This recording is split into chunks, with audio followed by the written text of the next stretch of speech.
Ranked fifth, Alexandrite, the imperial stone that changes with the light. Legend says the first Alexandrite was discovered when a Russian prince came of age. Under the forest light of the Ural Mountains, a miner believed he had found an emerald, until twilight came. The stone in his hand had shifted from green to blood red. In honor of Prince Alexander II, the gem was named Alexandrite, and for decades it became the symbol of imperial mystique and duality.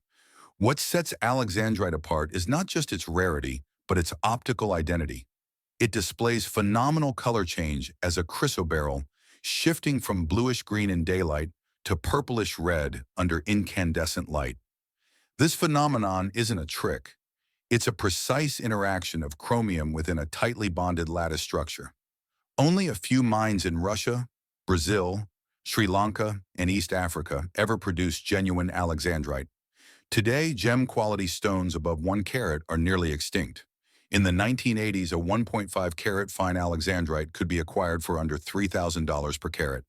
In 2024, prices for the same quality now exceed $10,000 per carat, and clean stones above 2 carats have sold for $25,000 per carat or more, particularly when the color change exceeds 90%. But Alexandrite isn't simply rare. It is contradictory, poetic, and impossible to counterfeit. Its dual nature has made it a symbol of royalty and transformation, of dusk and dawn, of life and flux. In a world chasing clarity, it is a gem that thrives in mystery. Ranked fourth, Paraiba tourmaline, the neon treasure smuggled across continents. In the late 1980s, gem smugglers began moving neon blue stones through back roads in northeastern Brazil. What looked like electric sapphires turned out to be something else entirely.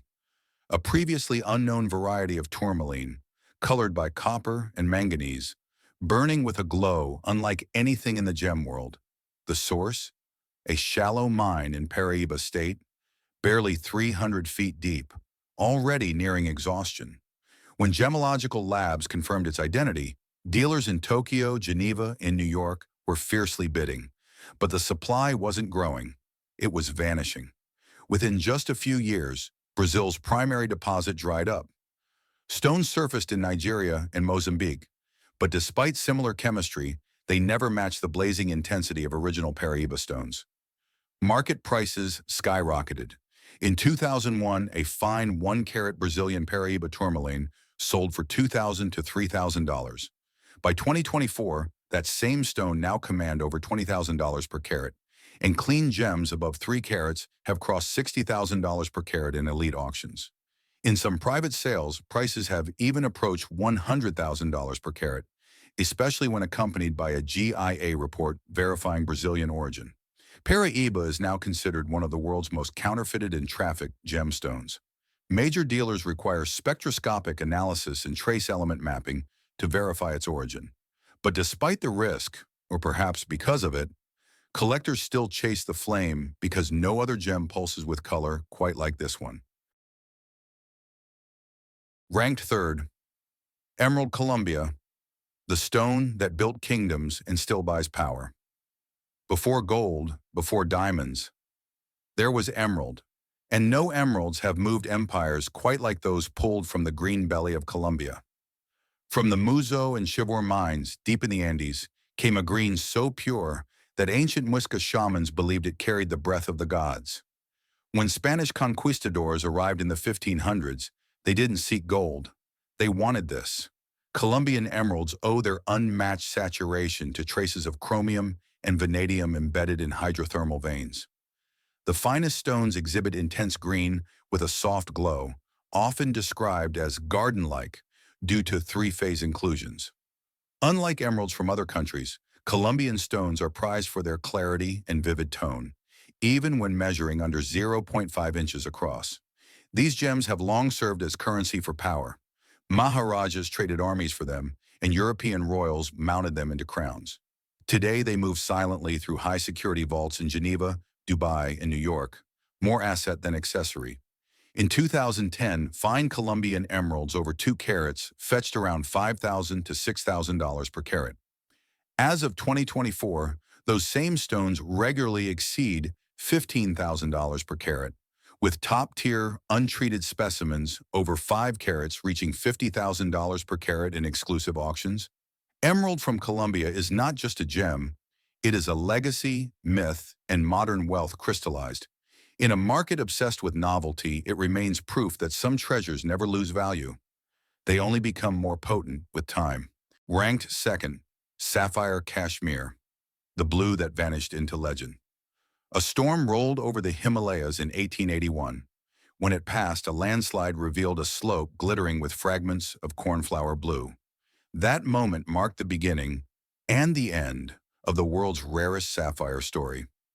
Kashmir sapphire, born at 15,000 feet and mined only for a brief window in the late 19th and early 20th centuries, disappeared almost as quickly as it appeared. What made these stones legendary wasn't just color, it was texture. Described as blue velvet, Kashmir sapphires display a deep royal hue infused with microscopic silk-like inclusions that scatter light like fog through stained glass. Unlike sapphires from Sri Lanka or Myanmar, Kashmir stones glow even in low light, a quality unmatched and unrepeated. The original mines ceased operation over a century ago. What remains now surfaces only through estate sales and auctions. It is often less than 1 inch across, sometimes no larger than a grain of corn. Their rarity drives obsession. In 2007, a 22.66 carat Kashmir sapphire sold at Christie's for $3.06 million, setting a record. By 2024, stones over 5 carats, with provenance and untreated clarity, regularly exceed $100,000 per carat. Ultra-fine examples have breached $200,000 per carat, turning these gems into blue-chip assets. Today, Kashmir sapphires are no longer part of the earth. They are part of inheritance, myth, and war chess. Their mines are gone, and their color cannot be recreated. What's left is legend. In the first place, Ruby Mozambique, the kingmaker of a new gem empire. TV1. The ruby market has shifted. Once ruled by the blood-red treasures of Burma, a new force has emerged from the heart of southeastern Africa. Mozambique ruby, fierce in saturation, iron-rich, and unheated, has taken the throne by storm. In just over a decade, it has dismantled regional monopolies, redefined pricing models, and become the single most dominant colored gemstone in modern auctions. The Montepuez ruby field, discovered in 2009, spans over 300 square miles, making it one of the largest ruby deposits ever recorded. But size alone does not create value.